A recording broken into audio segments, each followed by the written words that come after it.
Every fall, Linda and I load up the riverboat with dogs and supplies and head out for our Kantishna River homestead. It's about 100 miles by river, or 35 miles due west of Nenana. Moose hunting season starts on September 1st, so we always spend the last week of August hauling supplies and dogs into the cabin. We start out here on the Nenana River with 12 to 15 dogs comfortably chained in the boat. Soon we get on the Tanana River, go about 70 miles downstream before coming to the Kantishna. These tourists seemed very interested in what we were doing. Hey Marge, maybe we could go for a boat ride too. Oh, forget about it, Harold. You know you'd just get seasick. Oh, phooey. Going by a barge in the distance over that way. There'll be some waves ahead.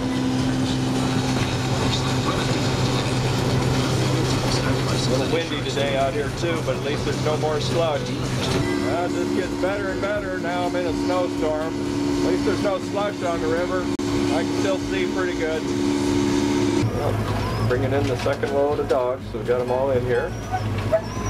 You know we're close, so you can see Linda standing up there.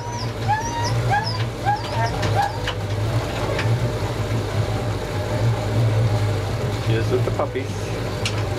She's going to be pretty strict with them.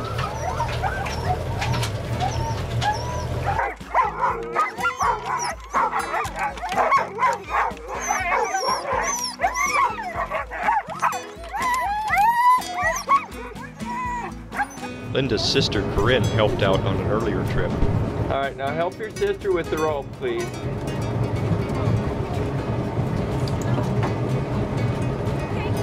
Okay, now turn around and look at me.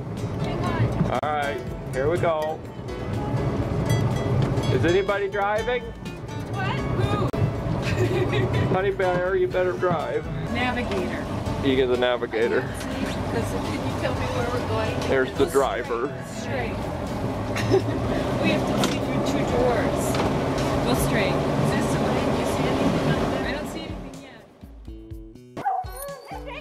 All the dogs really love it at fish camp because they can dig in this nice silty ground, and of course they're going to get to eat salmon. Pick it.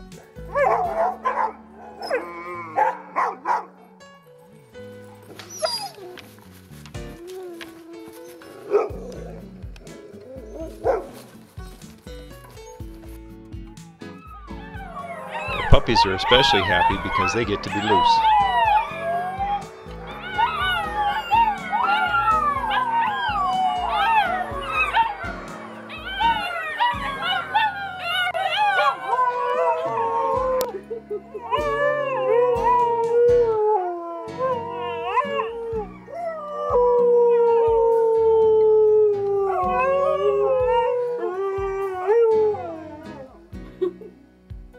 You puppy so lazy you won't even get up to howl?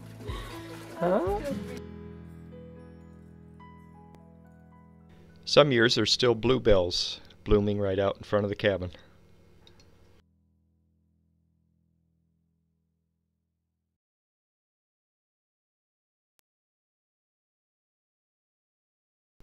When the weather's nice, we'd like to have dinner outside at the picnic table.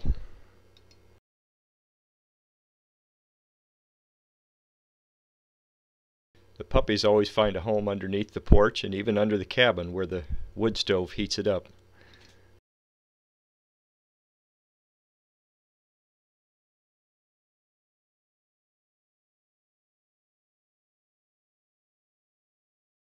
These solar panels don't really fit in, but they do help keep our batteries charged up for lights and to run the radios.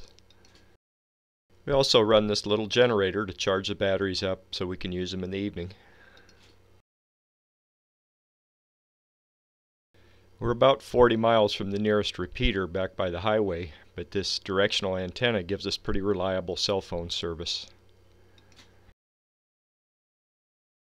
The generator powers this battery charger, which will charge the batteries, and then with the inverter we can convert that 12 volt from the battery into 110 to run the computer or a few other little items.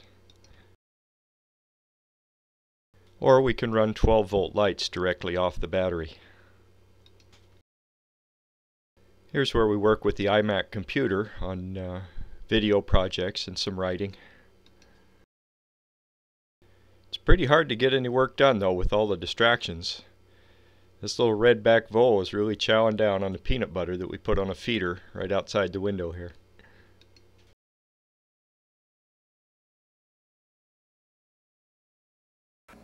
That's for sure. Occasionally we might even get a visit from a cow and calf moose. They really seem to enjoy eating these flowers.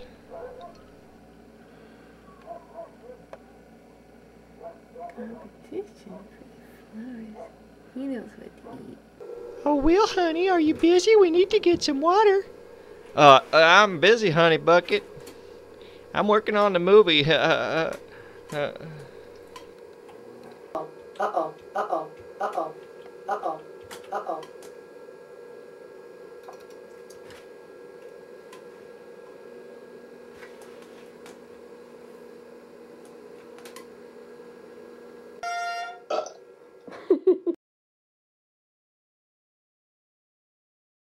We don't see this very often, but once in a while the temperatures might get way up even into the 80s. In fact, it's so warm that even the mosquitoes have disappeared, probably got a heat stroke. So we hook up the bucket shower, and yours truly can get all cleaned up with a nice shower.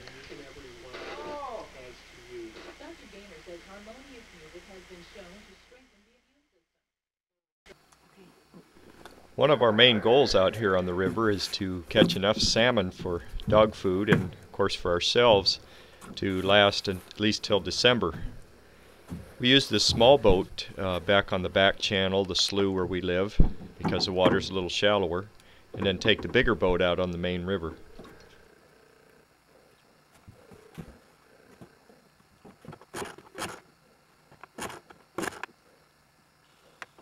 Linda doesn't waste any time getting that little 8-horsepower motor running. Then she does a little bailing and gets the boat right out to the river.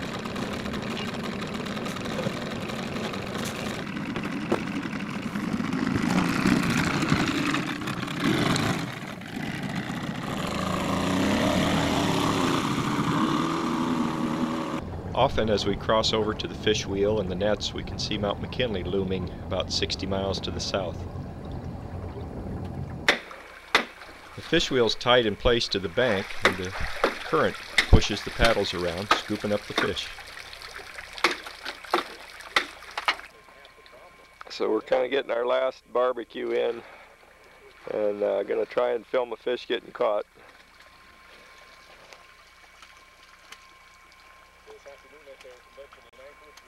Looking upriver, it's about 5:30 in the evening. This will be a pretty sunset out here on the banks of the river.